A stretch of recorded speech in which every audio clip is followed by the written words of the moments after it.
up against KHK Esports.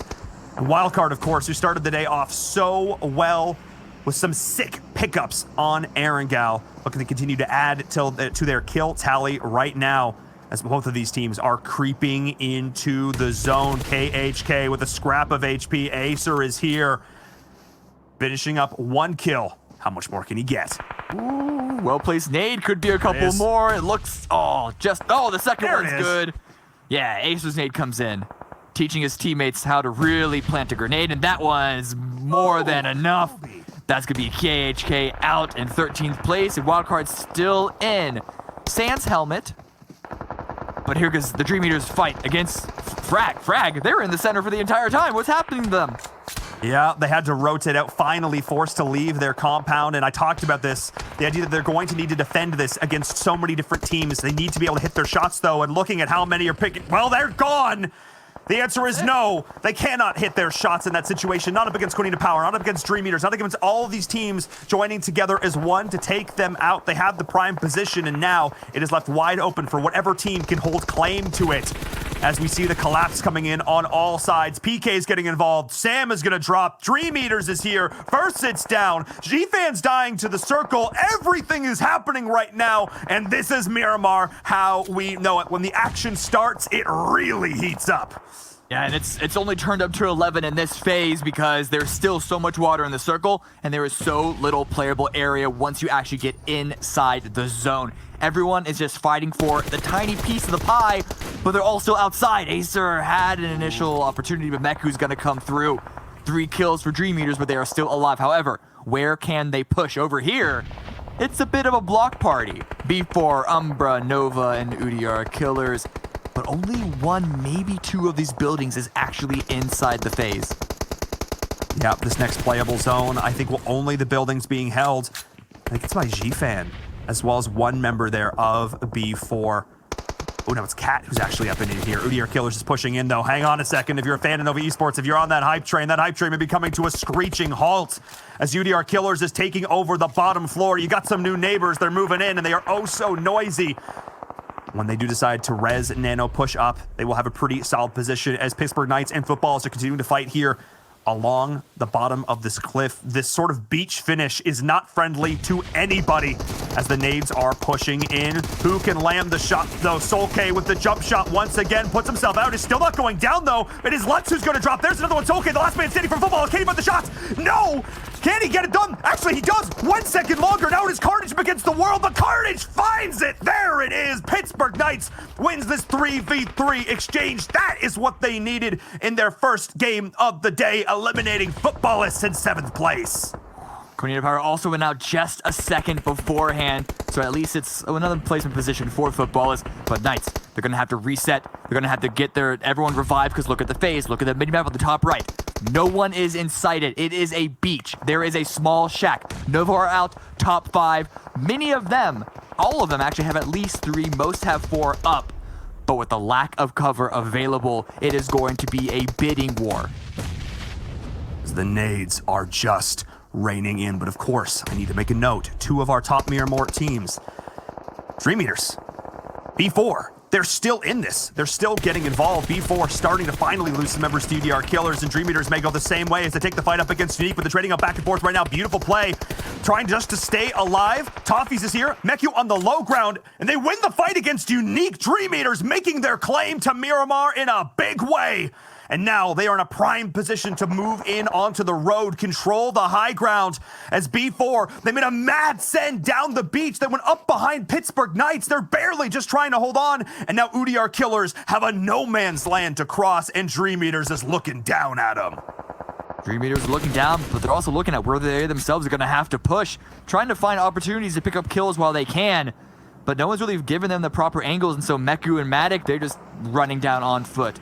They're at least able to recognize that this street is free, and now that everyone is pushed onto the low ground, sure, there's no cover up there, but the height should be more than enough. Oh, and PK, that was the sandwich to end all sandwiches. It's at least, it's a peanut butter and jam, maybe throw some bacon on there, some bananas. It's just a beautiful sandwich. unfortunately, Pittsburgh Knights can't be enjoying it as B4 have found themselves a really fun little angle down there towards the bottom, but Matic on the flank is able to they have control of this entire road. Winning the fight against Unique was such a huge victory for them, as now UDR Killers is trying to make a stand, push on in. It's like it's the Road Warriors are arriving, but Dream Eaters were in a great spot, but they have to hit their shots, Cameron.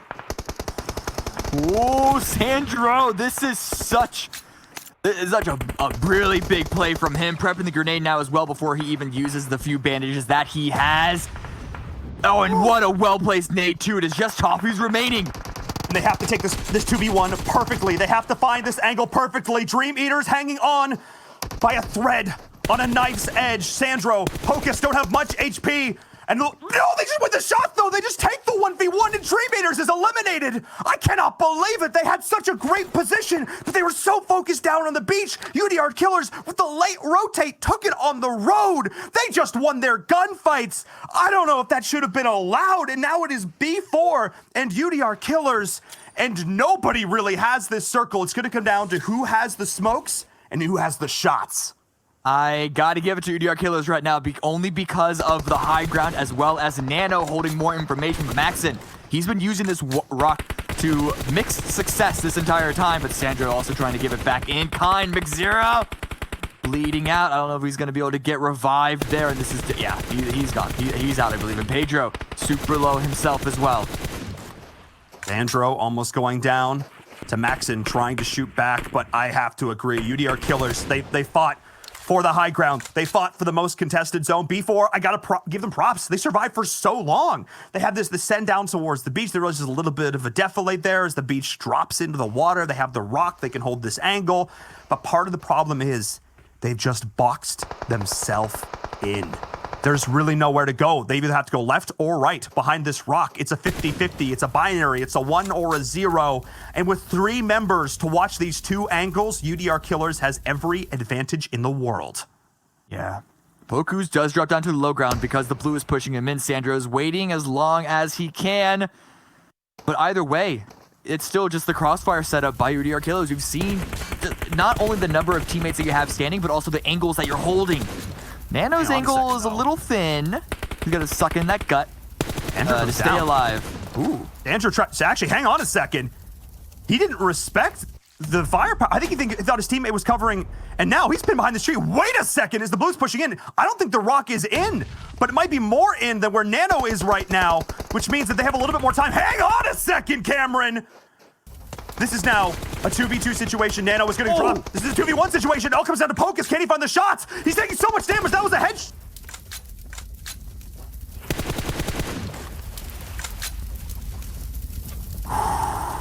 This is extreme on so many different levels. It's a beachfront finish, and I cannot see who's coming out on top in this one. Yeah, I cannot see either. Well, as the fight is getting close to ending, and this is going to be wild. I cannot believe this 2v1 situation. B4 survived through so much. Absolutely wild. As this is 2v1 still. Oh, they need to reset just like we do. We need to reset here, Cameron. We need to take one more look at this. Eyes wide open right now. Can see this crystal clear as the smokes are coming in. B4 on the rotate. One smoke to the next. Can Pocus find the angle? He roughly knows where they're going to be rotating. He sees it now. The benefits of third person, but they are pushing in together. But he's just spraying through it, praying through it. Can't find a single tick of damage because the snake is real. And they have the box. Hang on a second. Yeah. To cover behind it. Oh, the nade's just too short. Multiple grenades from Pokus can't find their target. And this box, it doesn't even matter the loot at this point. It's also the cover, because it's the only cover that they have. Pokus out in the open.